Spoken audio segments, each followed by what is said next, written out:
Cherry blossom, सपनों की उड़ान। राधा की कहानी। Cherry blossom. उत्तर प्रदेश के एक छोटे से गांव में राधा नाम की एक लड़की रहती थी।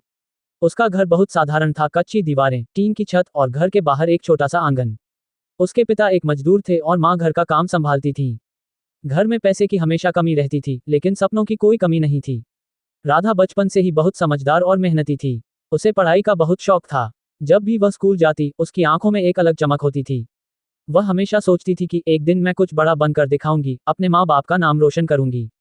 लेकिन जिंदगी इतनी आसान कहाँ होती है।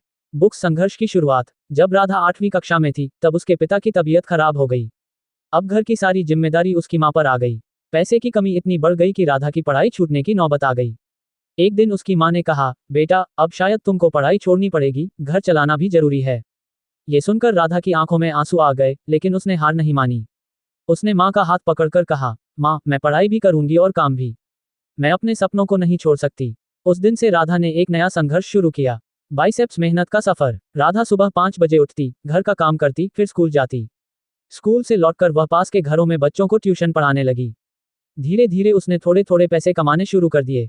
गांव के लोग उसे देखकर कहते, लड़कियों को इतना पढ़ लिख कर क्या करना है, आखिर में शादी ही तो करनी है।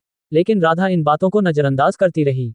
उसे पता था कि अगर वह रुक गई, तो उसकी जिंदगी भी वहीं रुक जाएगी।